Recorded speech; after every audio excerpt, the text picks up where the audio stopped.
So welcome back.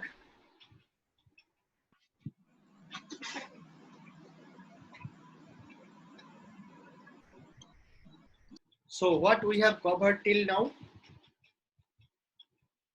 we have started with Dickey-Fuller test. Dickey-Fuller test captures only autoregressive of order 1, AR1. AR1 may be of different types, which are shown in equation 1, equation 2, equation 3. And we have mentioned the hypothesis used in the Dickey-Fuller test, H0, H1. Okay. And the basic problem in using the standard distribution like T distribution or normal distribution in carrying out the Dickey-Fuller test. Because if we try to use the T distribution, we have a problem. What would be the problem? Because under null hypothesis, in our case, the statistic has a the statistic has a mean value equal to 1 and the variance equal to 0. In other words, the distribution we have following the mean value 1 and the variance 0, which has no meaning at all. For that reason, we cannot use the T distribution or standard normal distribution in carrying out Dickey-Fuller test. And we need to search for new type of distribution which would be applicable for Dickey-Fuller test. This new type of distribution, derivation of this new type of distribution is somehow complicated, and we can skip for the time being for the SEM 2.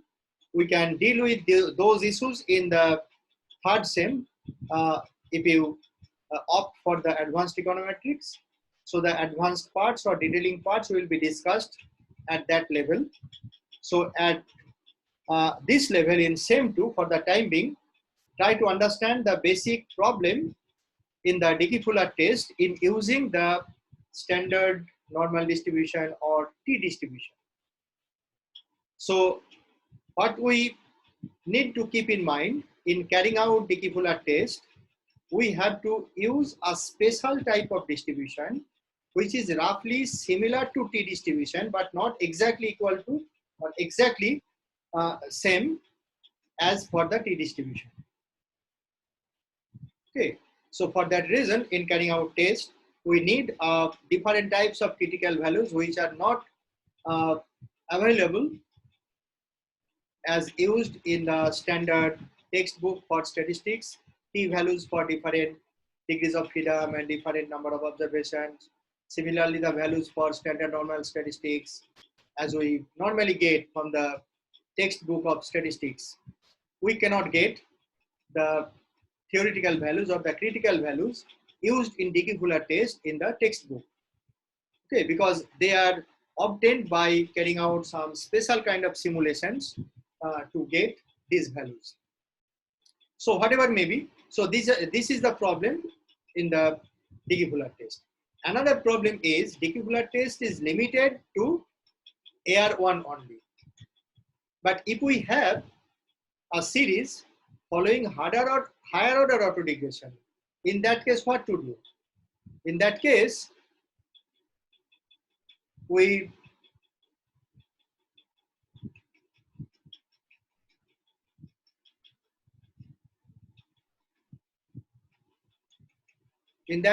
have to convert the higher order autoregression into AR1. So if we are addicted with Dickey-Fuller test, if we want to use the Dickey-Fuller test, somehow we have to convert our series into AR1. How to convert? We have discussed just now by adding some new terms in the original form of the autoregressive process. For AR2, we need to add one term, additional term, to make it AR1. In the case of AR3, we need to add two additional components to make it AR1. In this way, for ARP model, we need to add P minus 1 number of additional terms to make it AR1. So after converting AR1, we can apply easily the Dickey-Fuller test as in the case of original AR1.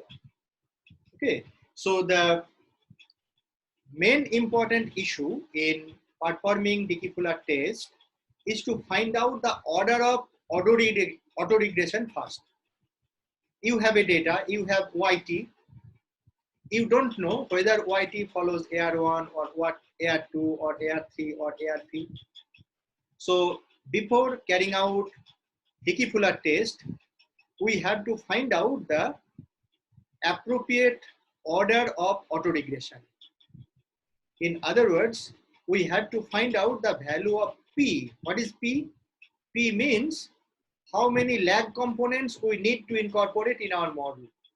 That is whether our model is basically AR1 or AR2 or AR3. That is whether the value of P is equal to 1 or P is equal to 2 or P is equal to 3. We have to find it. So in step 1, we have to find out the order of autoregression, or we have to find out the optimum lag length before using Dickey-Fuller test. Okay, so let me concentrate on the problem how to select the lag length. We don't know how many lag length in my series, so we have to find out it. How to find out it? We need to follow some rules, some norms, and now we discuss about the norms we have to follow in find out the optimum lag length or the value of P here. Okay. So sir এই lag লেন্থের জায়গাটা আরেকবার বলবেন। Lag লেন্থের জায়গাটা হচ্ছে আমরা এতক্ষণ যেটা বললাম যে আমার কাছে যে সিরিজটা রয়েছে YT order of autoregression কত আমি জানি না, whether it is AR1 or AR2 or AR3 or AR4 or AR5, I don't know. So we have to find out whether YT follows AR1 or YT follows AR2 or YT follows AR4 or in general YT follows ARP. So ARP means we don't know the value of P. So we have to find out the value of P. If the value of P is equal to 1, then we can say YT follows AR1. If the value of P is equal to 2, we can say YT follows AR2. If the value of P is equal to 8, YT follows AR8, just like this. So the basic thing is to find out the value of P.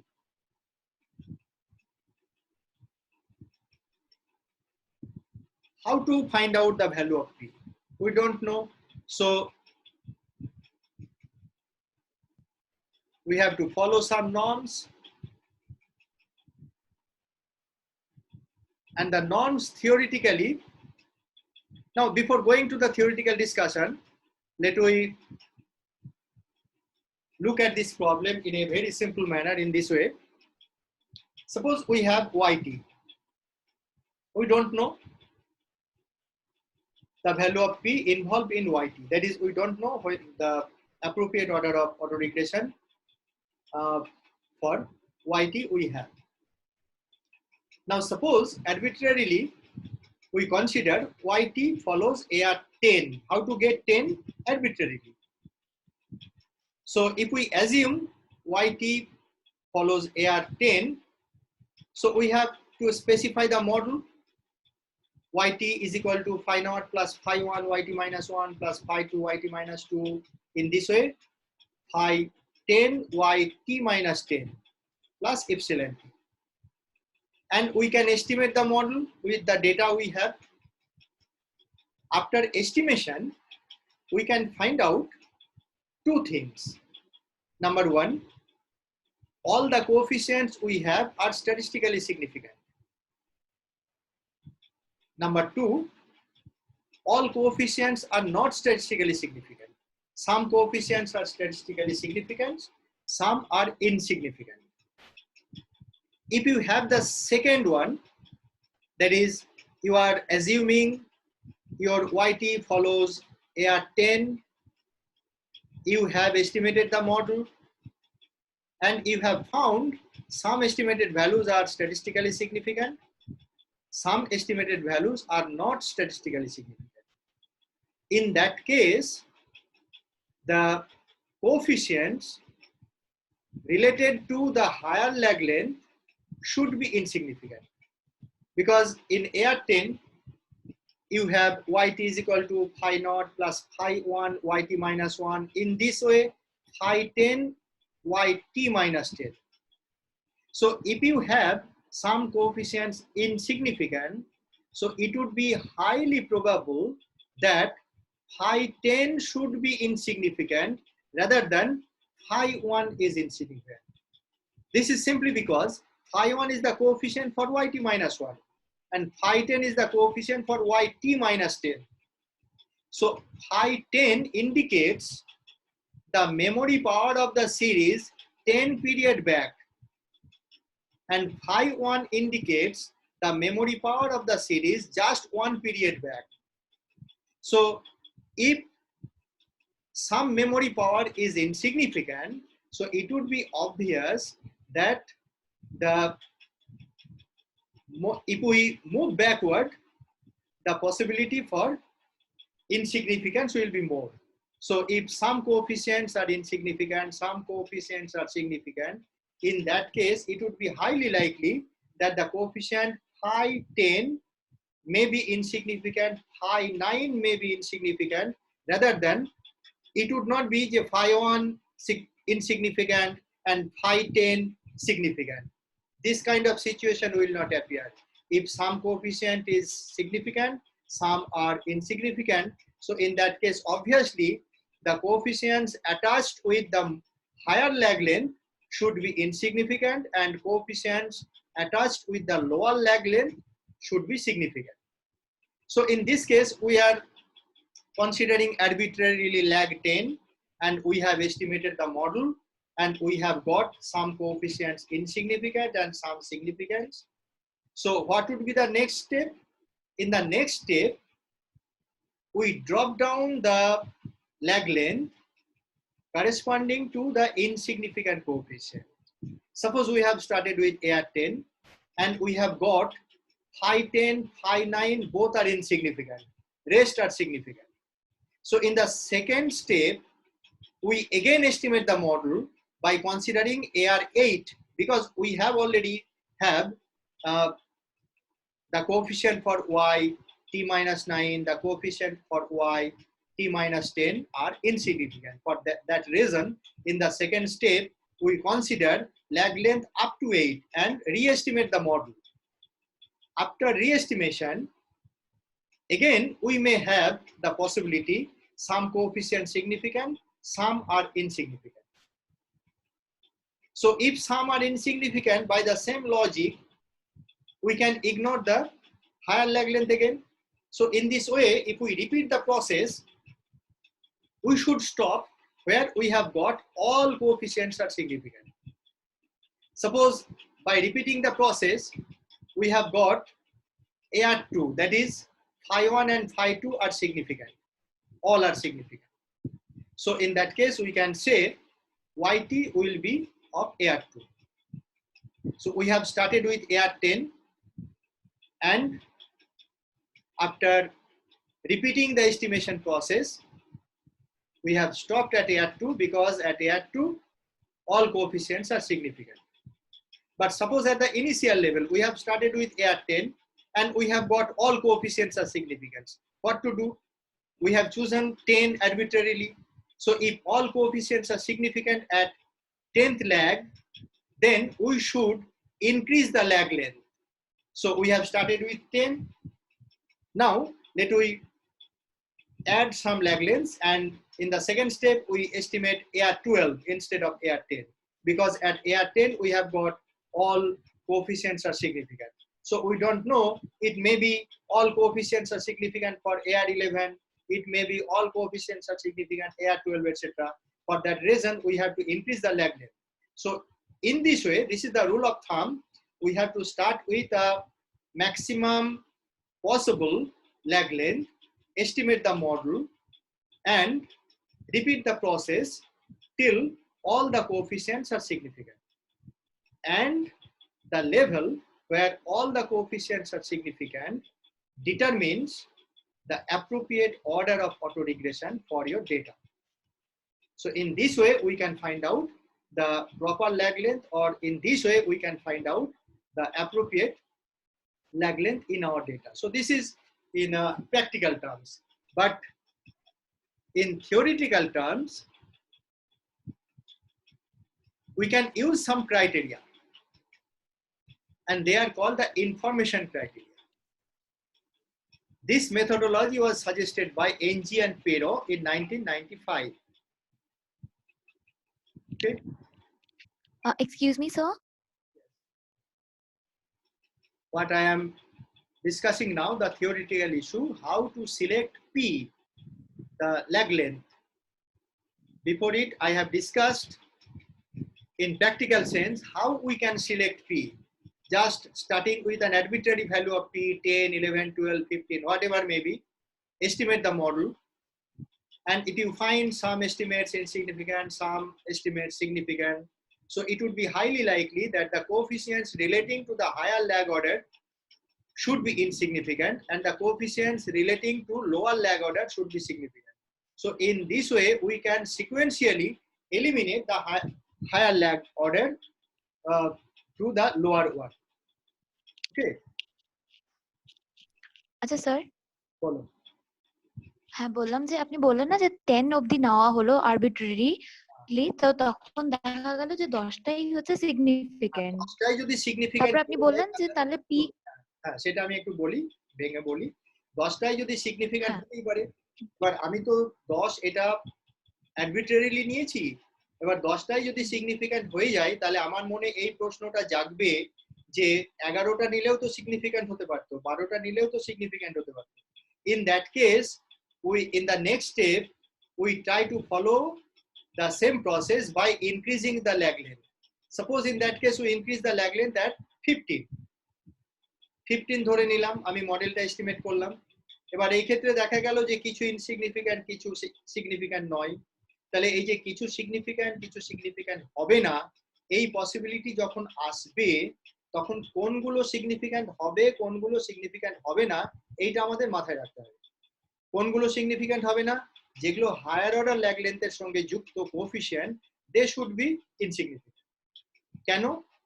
কারণ আমার যেখানে significant ইনসিগনিফিক্যান্টের প্রশ্ন আসছে, সেখানে it would be obvious that a series can remember the recent past as compared to the remote past.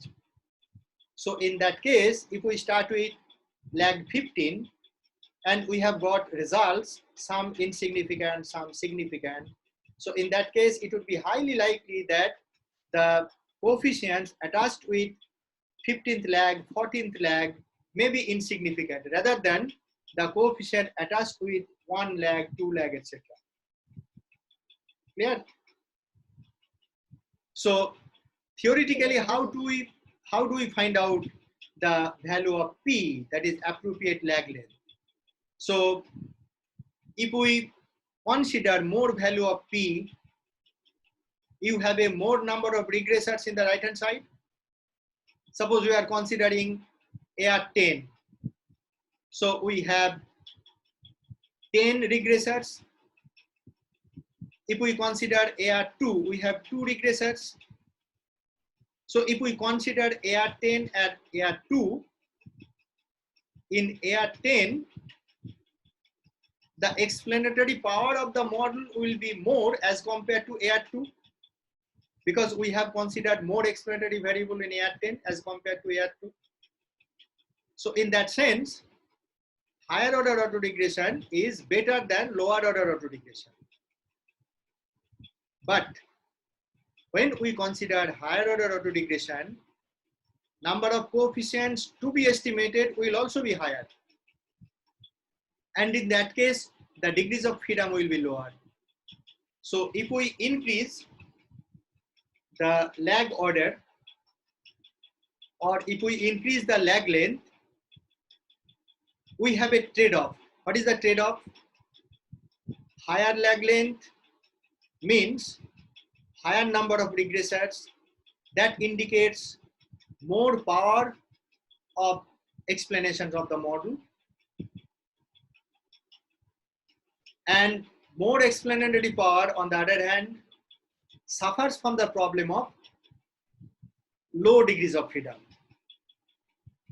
On the other hand, if we have lower order of autoregression, in that case, as the number of regressors is lower, the explanatory power is low, but degrees of freedom is high. So we have to balance this trade-off. So by keeping in mind the gain and loss, if we increase the number of lag length, if we increase the number of lag length, the gaining point is more explanatory power. The losing point is the degrees of freedom. So by considering the gaining component and losing component, we can construct a function, what is called the information function or information criteria. Okay, and this is IC, information criteria, corresponding to lag length P. So we have to find out P star. P star is the optimum value of P by minimizing the information criteria. How do we form information criteria?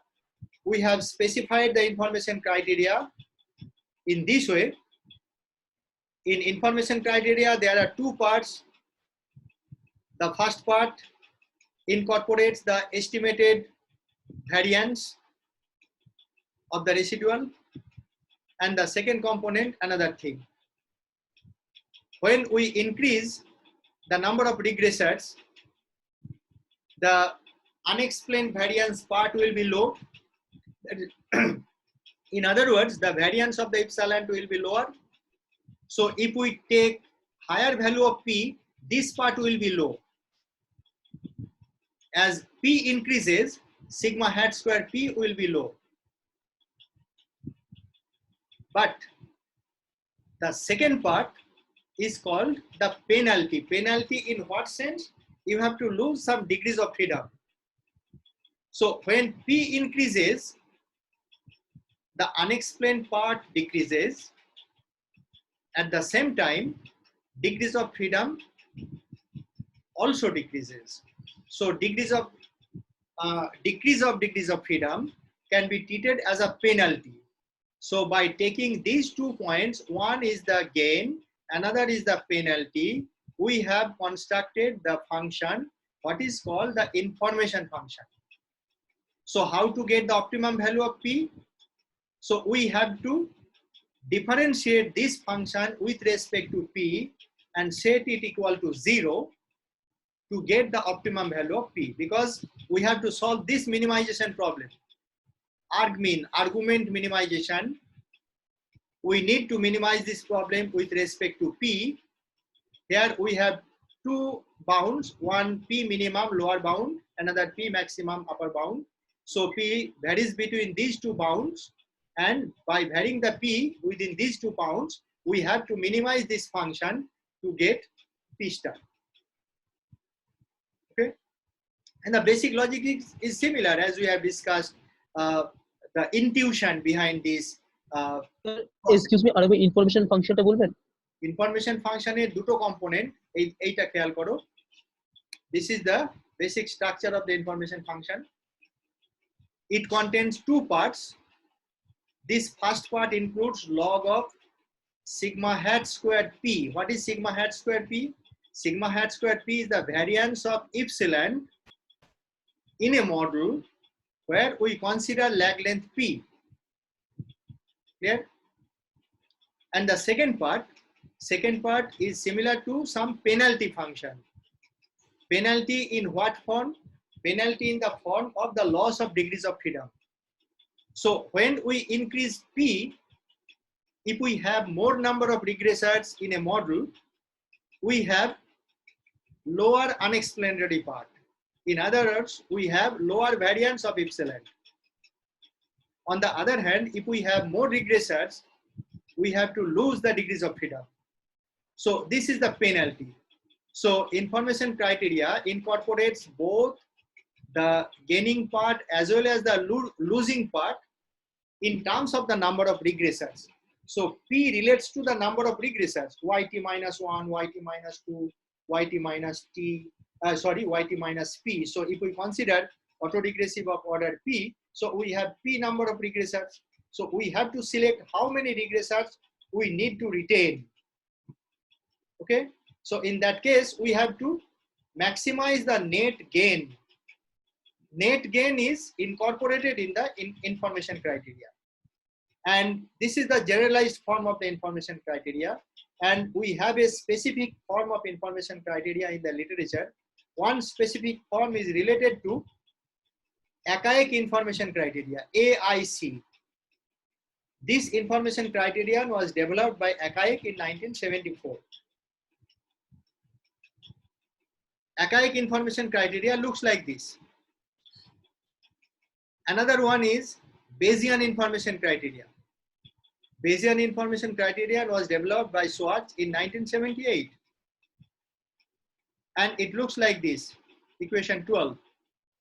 BICP is equal to T into log of sigma hat square P plus P into log of T. The third one is called Hunt-Quinn information criteria, HQIC. And if you, so these are the three popular information criteria used in time series econometrics in finding out the appropriate lag length. Now, if we compare these three information functions, the first component is the same in all cases. Only difference is the second component. In AIC, we consider only 2 into P. In the BIC, we consider P into log of T. In HQIC, we consider P into log of T. So by using these information criteria, we have to select the appropriate lag length, that is the value of P. And in that case, if we look at the problem, similar to the intuition we have already discussed. So in this case also, you can think the methodology in this way. You don't know the value of P. So you have to fix the P first.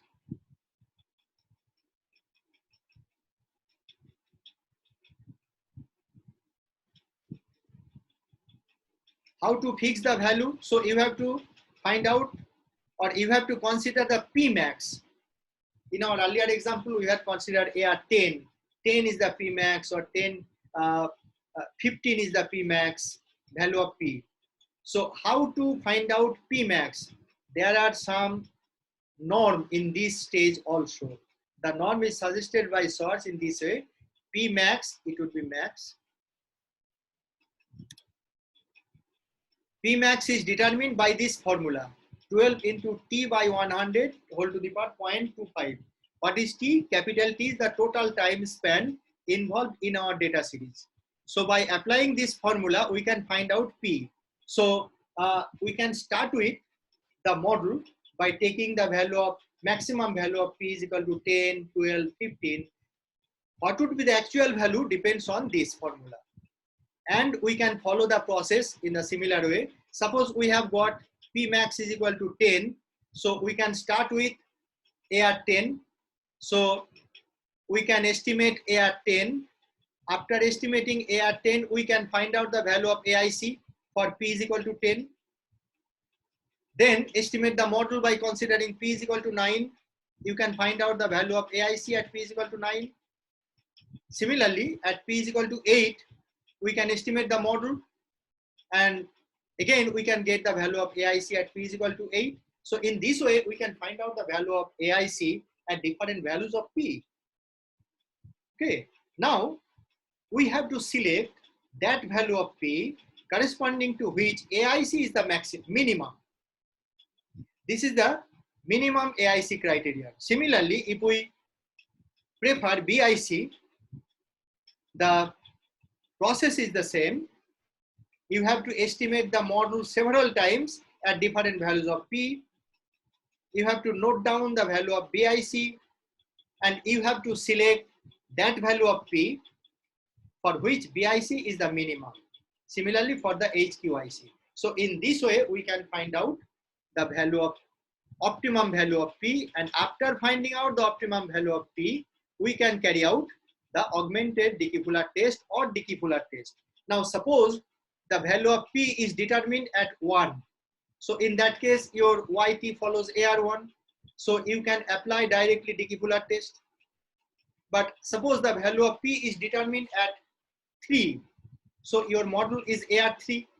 If your model is AR3, you need to incorporate 2 additional terms to make it AR1. So it becomes augmented Dickey-Fuller of order 2 because you need to incorporate 2 more terms.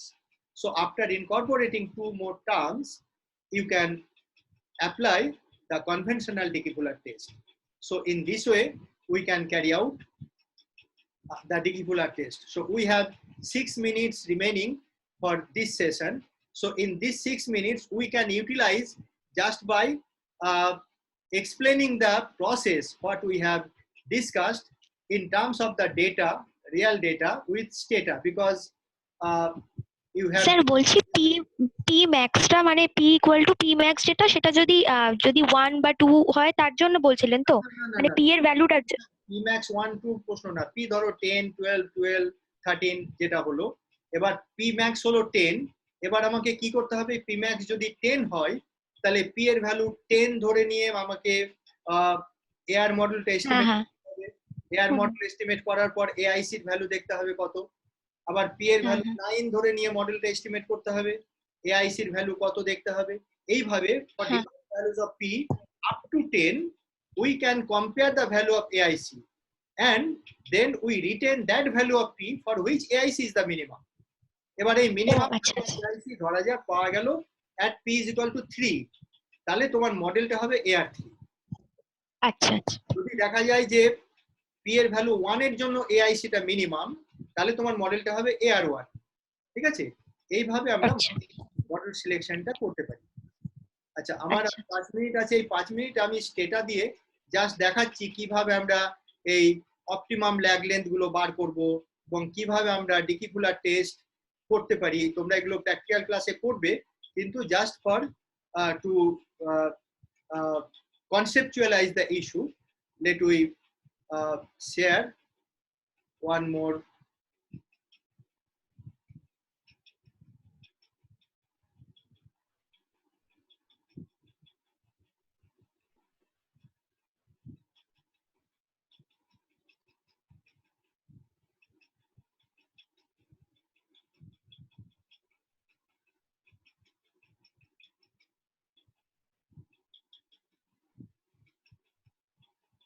Let we look at the file.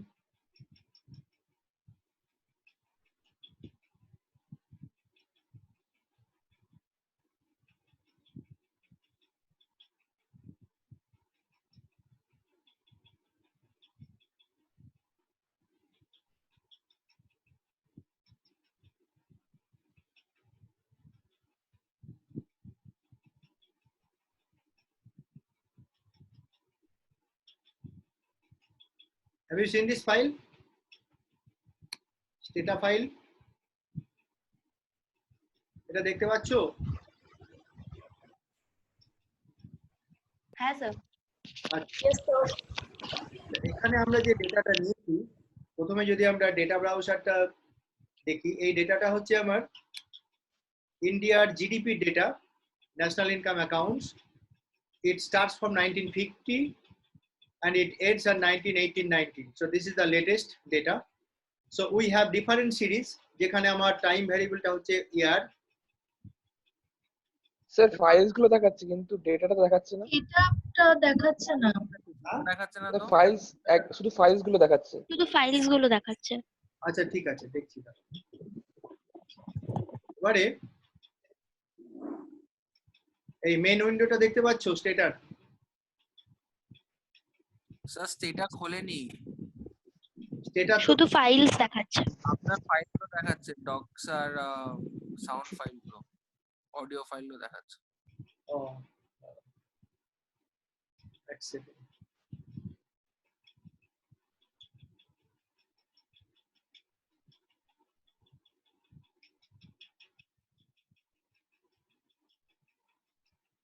এবারে Is it clear? এবার ঠিক আছে, এবার হ্যাঁ আচ্ছা, এবার আমি এখানে জাস্ট খুব শর্টে, আমার সময় বেশি নেই, 2 মিনিট সময় আছে, আমি জাস্ট জিডিপি এট 100 কস্ট এটা দেখতে কি রকম সেটা আমি জাস্ট দেখাচ্ছি তোমাদের। It looks like this, so it shows an exponential function. এবার এটাকে যখন আমি লগ ভ্যালু হিসেবে দেখব, after converting it's log,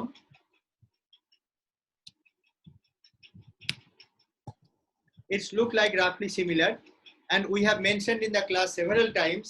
So in conventionally we prefer to use log values of the variable.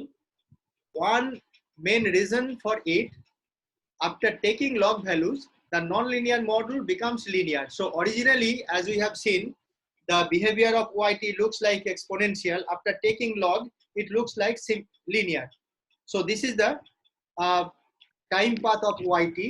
So looking at this time path, we have to decide what kind of model would be best fitted in carrying out Dickey-Fuller test. So it shows the clear trend. So obviously, if we out of equation 1, 2, and 3, just keep in mind our 3 basic AR1. So we prefer to take equation 3 in our case because it shows clear trend. So it will be AR1 with trend, deterministic trend. It may not be AR1, but if we want to apply Dickey-Fuller test, we have to convert it AR1 by incorporating the augmented terms. So how to incorporate it, the augmented terms? For that reasons, we have to find out the optimum lag length. In Stata, the basic command for obtaining optimum lag length is var-soc, VAR-SOC. So we have right here var-soc and the series name log of GDP. So after entering it, we have got this table. And in this table, if you just concentrate AIC, HQIC, SBIC. AIC means archaic information criteria, HQ information criteria, SB information criteria. So the asterisk value indicates the lag length. So this is the lag length 0, 1, 2, 3, 4. It shows up to 4 lag length.